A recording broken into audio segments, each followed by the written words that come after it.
وَلْتَكُنْ مِنْكُمْ أُمَّةٌ يَدْعُونَ إِلَى الْخَيْرِ وَيَأْمُرُونَ بِالْمَعْرُوفِ وَيَنْهَوْنَ عَنِ الْمُنْكَرِ وَأُولَئِكَ هُمُ الْمُفْلِحُونَ. Assalamualaikum warahmatullahi wabarakatuh. Alhamdulillah wassalatu wassalamu ala Rasulillah wa ba'd. Saudara sekalian Allah Subhanahu wa taala, tema kita kali ini adalah tentang tingkatan-tingkatan ketakwaan. Kita semuanya sama-sama mengetahui bahwa ketakwaan itu definisinya adalah melakukan apa yang Allah Subhanahu wa taala perintahkan dan menjauhi apa yang Allah larang. Itu definisi secara umum. Dan para ulama memberikan kepada kita banyak penjelasan tentang aplikasi ketakwaan. Yang salah satunya disebutkan oleh seorang ulama bahwa ketakwaan itu engkau selalu berada pada posisi di mana Allah suka Anda ada di situ, Anda selalu ada di situ. Dan apabila Allah tidak suka pada situasi, kondisi, posisi tertentu, Anda selalu tidak ada di situ. Dan para salafus saleh juga memberikan kepada kita satu keterangan tentang aplikasi ketakwaan itu apabila kita berjalan di sebuah tempat yang banyak durinya.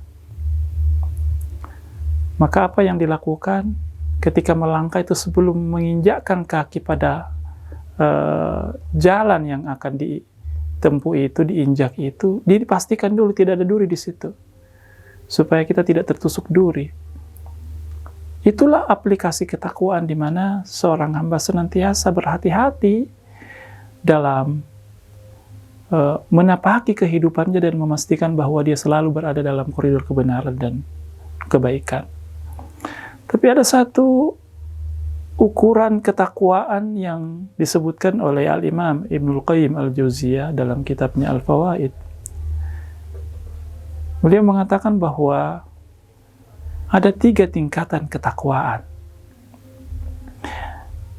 Tingkatan yang paling rendah itu adalah ketika seorang hamba itu mampu meninggalkan seluruh apa yang Allah Subhanahu wa taala larang untuknya, berupa dosa, kemaksiatan, ya, yang melanggar, ya. Dia mampu meninggalkan semua itu. Jadi semangat untuk meninggalkan dosa dan hal-hal yang tidak diridhai oleh Allah Subhanahu wa taala. Itu tingkatan yang paling rendah. Kemudian tingkatan yang kedua, tingkatan middle adalah ketika seorang hamba itu mampu meninggalkan dosa, menjaga dirinya dari dosa-dosa. Kemudian yang kedua, dia mampu menjauhkan dirinya dari hal-hal yang makruh, bukan yang haram. Ya. Bukan dosa, tapi makruh. Kita diminta untuk meninggalkannya walaupun bukan dosa, sebaiknya ditinggalkan. Yang namanya larangan itu ada 2 macam. Larangan yang sifatnya harus ditinggalkan alias dosa, dan yang kedua adalah larangan yang sifatnya sebaiknya ditinggalkan. Ketika dilakukan memang tidak tercatat sebagai sebuah dosa, tapi itu adalah menjadi sebuah ukuran tentang ketakwaan. Kalau seorang hamba itu selalu menjaga dirinya dari hal-hal yang makruh, maka orang yang ingin menapaki jalan ketakwaan itu tidak boleh berapologi dengan mengatakan ketika dia melakukan hal yang makruh, kan ini makruh, tidak berdosa. Betul tidak berdosa. Tapi bukankah Allah suka ketika kita meninggalkan hal-hal yang makruh? Ya. Kemudian yang ketiga, dan ini puncak ketakwaan. Apabila seorang hamba itu di samping meninggalkan dosa dan kemaksiatan, meninggalkan hal-hal yang makruh, dan yang ketiga adalah, puncaknya adalah ketika seorang hamba mampu untuk selalu menjaga dirinya dari hal-hal yang perkara-perkara yang sia-sia, perkara-perkara yang al-iksar min istihlakil mubah, hal-hal yang mubah sebenarnya, tapi apabila berlebihan maka itu membawa kepada hal-hal yang tidak diridhoi oleh Allah Subhanahu wa taala. Atau melakukan hal-hal yang tidak produktif.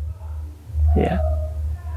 Mubah, tapi ketika dilakukan terus-terus itu akan membuat waktu-waktu kita menjadi tidak produktif. Nah, orang-orang yang bertakwa pada tingkatannya yang tinggi, pada levelnya yang tinggi, dia selalu memastikan bahwa amal-amalnya itu adalah produktif. Dia jauh dari hal-hal yang sifatnya kesia-siaan, berbicara yang kurang manfaatnya, bukan dosa, perkara yang mubah. Tapi kalau ucapan itu tidak produktif, atau pekerjaan atau aktivitas itu tidak produktif, dia berusaha menjauhinya. Dan dia berusaha menyibukkan dirinya pada hal-hal yang produktif. Makanya itulah yang dikatakan oleh seorang ulama, kalau jiwa ini ya tidak disibukkan dengan kebaikan, maka pasti sebaliknya akan disibukkan dengan dosa atau kesia-siaan. Maka orang yang bertakwa pada level yang tinggi, dia selalu memastikan bahwa aktivitasnya itu adalah aktivitas yang produktif, menghasilkan pahala, menghasilkan kebaikan. Dia selalu menjauhkan diri dari yang namanya kesia-siaan. Mungkin ada yang bertanya, Ustadz, apakah tidak boleh kita rehat, bersantai-santai, dan seterusnya? Sangat boleh, ya.